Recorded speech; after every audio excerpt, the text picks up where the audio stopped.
Halo, hai semuanya. Kenalin, aku Salwa Amira Zahra dengan NIM AIR 160 dari kelas ABE. Di liburan lebaran kali ini, aku pulang nih ke Kudus. Kira-kira apa sih yang bakal kulakuin di liburan kali ini? Ikutin terus ya. Boom! Nah, kali ini aku bakal ditemenin bareng ibuku. Yeay! Ngomongin soal lebaran nih ya. Biasanya di keluarga aku, kalau tiap Ramadan gini nih, pasti ada aja kesibukan yang gak pernah absen, yaitu bikin pesanan nastar. Dari pagi sampai malam, dapur pasti penuh aroma kue yang baru matang. Mulai dari ngulanin adonan, bikin bulatan nastar, kasih selai nanas, sampai packing pesanan pelanggan. Walaupun lumayan menguras tenaga, momen ini tuh selalu jadi salah satu bagian dari favorit aku selama Ramadan. Selain bisa menambah penghasilan, yang paling berharga itu waktu yang dihabiskan bareng ibu sambil mengerjakan pesanan-pesanan ini. Nah, yang bikin nastar kami spesial itu selain nanasnya kita buat sendiri dari awal. Kami memilih nanas yang matang, lalu memarutnya, dan juga memasaknya hingga menjadi selai yang kental dan juga harum. Setelah selai nanasnya siap, kami lanjut membuat adonan nastarnya.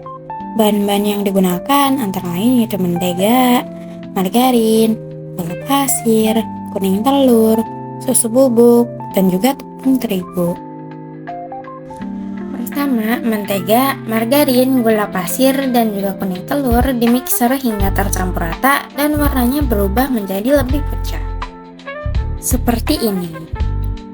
Setelah itu, kami menambahkan susu bubuk dan juga tepung terigu sedikit demi sedikit sambil diaduk menggunakan spatula hingga adonan menjadi kalis. Tepung terigu dimasukkan secara bertahap agar seluruh bahan itu dapat tercampur dengan rata dan tidak menggumpal. Cara ini juga bisa membantu menghasilkan tekstur adonan yang lebih lembut dan mudah dibentuk. Nah, setelah adonannya kalis, adonan kami cetak menggunakan cetakan agar menghasilkan bentuk dan juga ukuran yang seragam. Baru setelah itu adonan dipipihkan dan diberi isian selai nanas yang sebelumnya telah ditimbang dan dibentuk menjadi bulatan-bulatan kecil. Selanjutnya adonan ditutup kembali hingga seluruh bagian selai tertutup sempurna.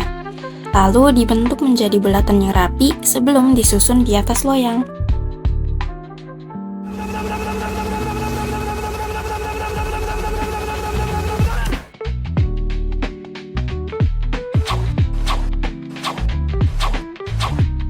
Setelah diberi isian, nastar dipanggang terlebih dahulu selama beberapa saat. Lanjut, bagian atas nastar diberi olesan kuning telur agar menghasilkan warna yang keemasan, yang cantik, dan tampilan yang lebih menggugah selera.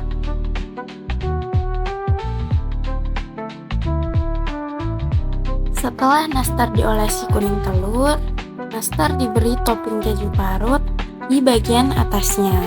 Selanjutnya, nastar dipanggang hingga matang sempurna. Dalam proses ini, kami masih menggunakan oven kompor sehingga setiap loyang dipanggang dengan perhatian dan pengecekan secara berkala agar hasilnya matang merata. Tada, nastar kejunya sudah jadi. Sebelum sampai di meja ruang tamu saat hari raya nanti, nastar-nastar ini akan dipacking dengan rapi ke dalam toples dan siap menemani momen kumpul bersama keluarga. Ini aku ada sedikit review dari yang versi tidak menggunakan kejunya. Baru dibuka toplesnya saja, aroma harum nastarnya sudah langsung tercium dan menggugah selera. Tekstur nastarnya lembut dengan isian selai nanas yang melimpah dan rasa nanas yang benar-benar terasa di setiap gigitannya.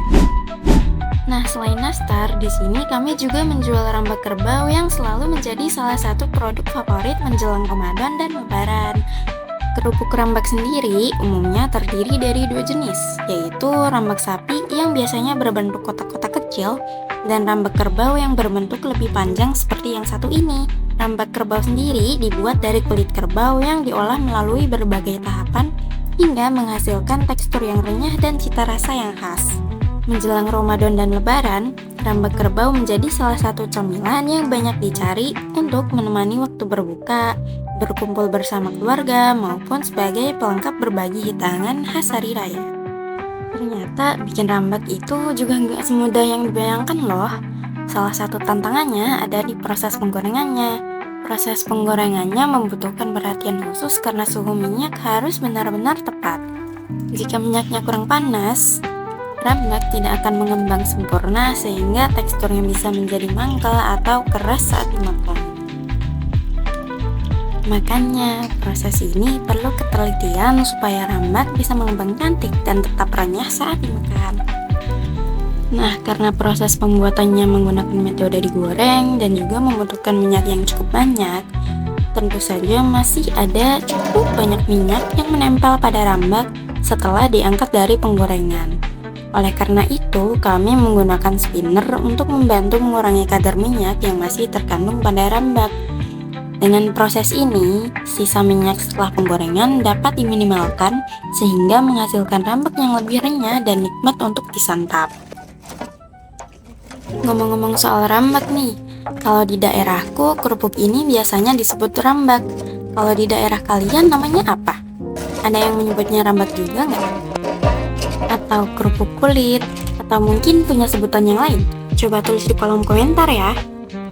Setelah dimasukkan ke dalam kemasan, kerupuk terlebih dahulu disil menggunakan chiller. Tujuannya agar kemasan tertutup rapat sehingga kualitas, kerenyahan, dan kebersihan produk tetap terjaga hingga sampai ke tangan konsumen. Selain dikemas menggunakan plastik, kami juga menyediakan kemasan black untuk pelanggan yang menginginkan perlindungan ekstra. Kemasan ini sangat kami rekomendasikan terutama untuk pengiriman keluar kota. Dengan menggunakan black, rambak lebih terlindungi dari benturan selama proses pengiriman sehingga dapat sampai ke tujuan dalam kondisi yang lebih utuh dan kualitasnya tetap terjaga. ASMR.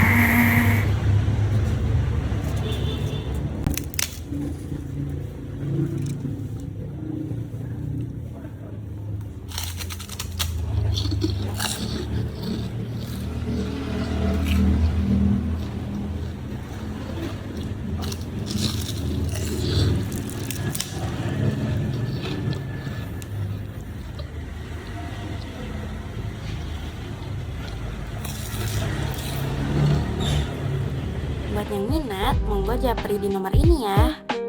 Thanks for watching.